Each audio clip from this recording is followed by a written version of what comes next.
Hey guys, it's Oscar. How you doing?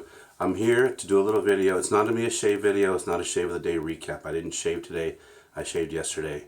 I'm an every other day shaver. But there's a little video I've been wanting to do for a little while. But I had stuff gone that I wanted to include in the video, but now it's back. I lent it out. Now it's back. It's really just my brush collection. It's not huge. And nothing in here is named Wyborg or Morrison Fordran or Simpsons or Rooney. It's modest, but it's personal, and it's it's about nine. It's 9 or 10 brushes, and each one of them has a little bit of a story behind it. So that's kind of why I wanted to make the video. So bear with me. I hope you enjoy the video. All right, when I first started wet shaving almost 3 years ago. I first picked up a starter set from Edwin Jagger off of royalshave.com, and in that starter set was a razor, some blades, soap, aftershave and stuff, but there was no brush. So I was wondering where can I get, a brush fast, and so I go to Target, and they happen to have the Vanderhagen Badger brush, and I say Badger brush because it's one of the cheapest brushes you'll ever use, but it's a good way to start. But it was $20 off the shelf, and if I'd known then what I know now, that I could find a decent Semogue or Omega online on Amazon and get it shipped quickly for less money, then I would have done that. And but I jumped off and I got that Vanderhagen. And it did the trick, to start with. I wasn't too familiar with the breaking in and the with the breaking period and how long it would take to get rid of the smell, and the shedding. That shedding was normal, so that made me think that it was really cheap quality. So I got rid of it, and I joined the wet shaving club, but I joined right after the shipment had gone out, so I had to wait for the next month. So during that first month and a half, that's when I was using that Vanderhagen. And then the brush that came with wet shaving, it was before they started using those all black synthetics that they send now. It was basically just another Vanderhagen that they sent me, so I didn't like that either. And it was at the beginning of the craze with all the Plaisance from L'Occitane and Brush of the Gods and all this stuff, and so we have several L'Occitane locations here in San Diego. So I went out and I actually bought a couple, and I think I piffed one or two of them. No, I picked one. And I kept one. And at that time, my first personal brush was from Scott Pavkovich. Now, I had just seen videos from Busta showing some personal work that Scott Pavkovich had done for him. And it was the beginning of football season a few years ago when they were still, semi-decent. And I asked him about this. And Scott Pavkovich made me my first custom brush. Blue and orange, acrylester, I believe, is the material. And he made it with the Plaisance knot. And I have since replaced that knot just because of the floppiness. I kind of evolved the floppiness.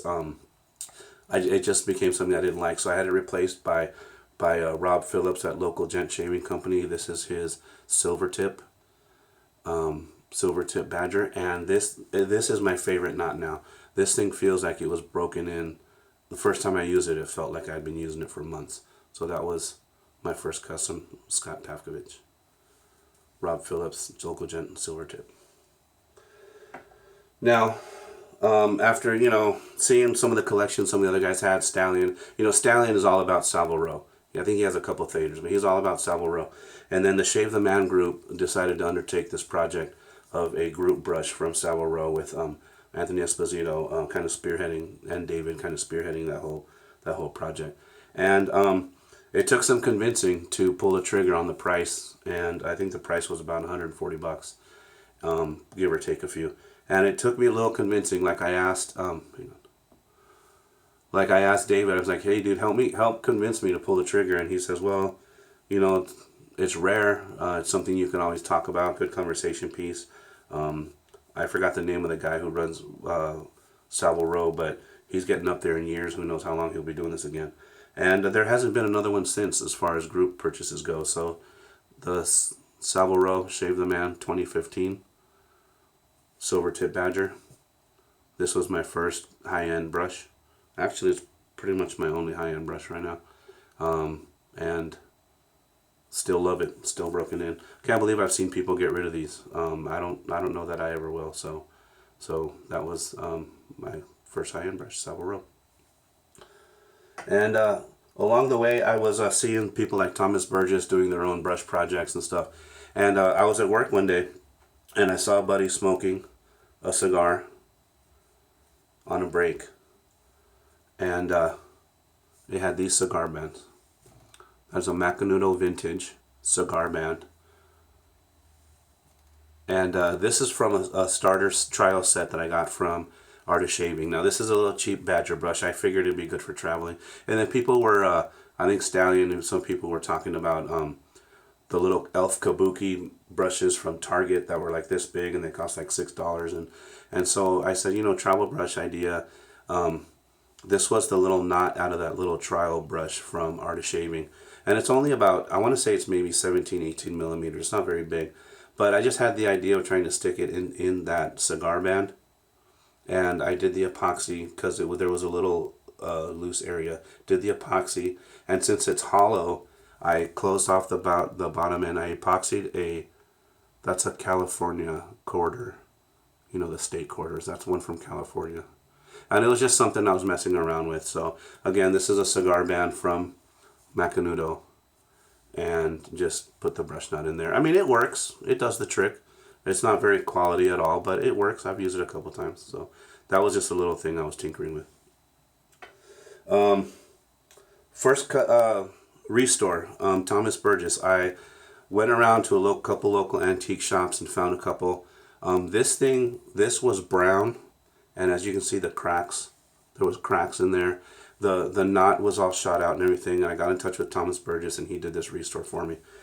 AMAC 2-band finest Badger knot in a Ever-Ready restore. The letters are still kind of messed up, but he did kind of redo the striping here. And like I said, this used to be brown, but it's a nice yellow now. And then the cracks, he convinced me that's unique. You're not going to see anything else like that. But they're not, you can't feel the cracks. So it's kind of weird how they're just in there.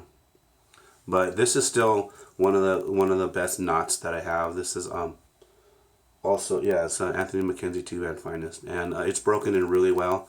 And this is one of my favorite brushes still. This brush here, Dustin Wade. If you don't know his work, Dustin Wade actually turned this handle by hand, no lathe, he says. He turned this knot by hand, and he was trying, the handle. He was trying to sell the handle online on the Enablers buy sell trade, and nobody bit. So then he did a raffle, and I bought a few spots in the raffle, and I won.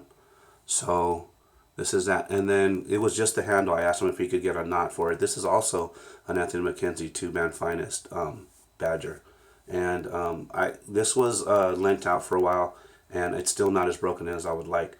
But I had the idea. I wanted to get into try to get into straight razor shaving. So I said this would be awesome with a razor with matching scales. Got back in touch with Dustin Wade. He had a Wade and Butcher restored blade. He restored the blade for me. Made the scales to match the brush. And got the matching set. So still learning, but I'm not going to give up on this. So until I draw a lot of blood. So Dustin Wade custom project here. This Leo Freelow Perf Woodworks in conjunction with Scott Ferguson.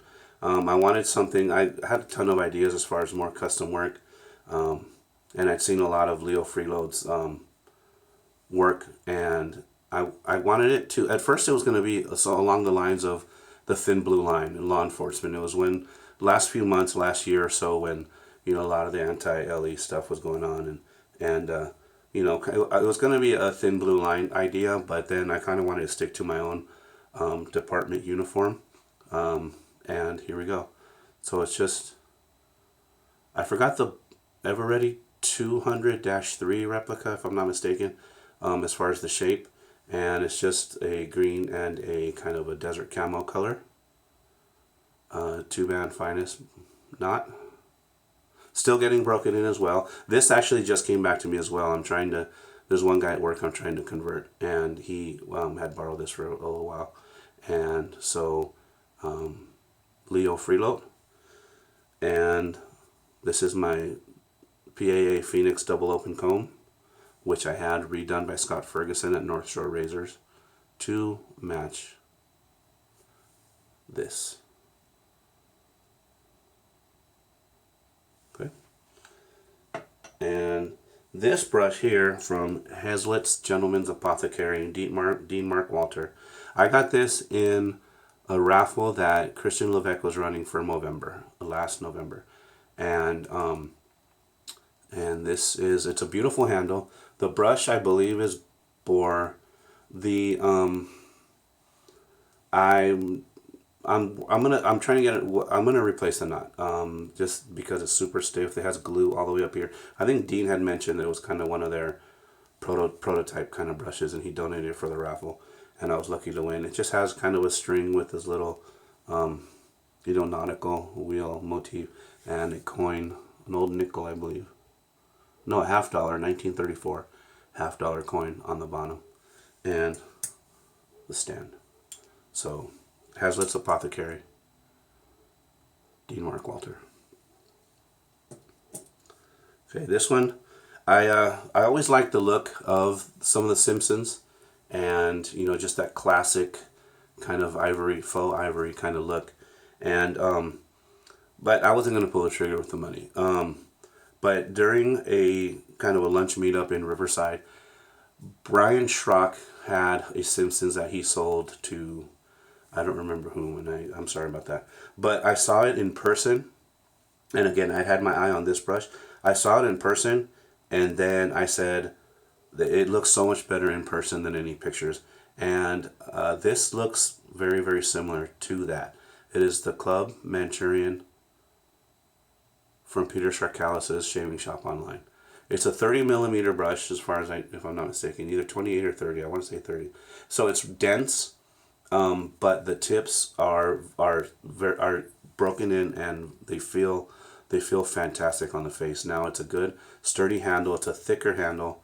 Again, reminiscent of those Simpsons brushes.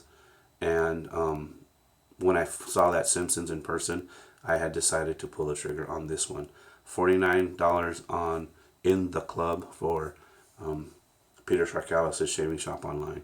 So it's a lot better than the 100 and something you would spend, maybe over 200 you would spend for the Simpsons. So the Club Manchurian. Now, I saw Rob Phillips post pictures of handles he was working on, and I had to PM him and say, I want one of those. The Karloff Patriot. Karloff, he calls the shape. The Patriot is the design. Red, white, and blue marbling. I don't know what the terminology exactly is, but I call it marbling because it looks like the marbles used to play with. This is a navy blue top with silver painting in the lettering with a Game Changer synthetic. And more work that Leo Freeload did for me. I'm sorry, Scott Ferguson. This was a Gillette Tech travel razor I found in an antique shop. And Scott Ferguson redid it for the purpose of matching this brush. And finally, Wolf Whiskers. 1301 shape, Black Wolf knot, Black Wolf synthetic, and we call the fan bulb hybrid. 25 millimeter, I believe.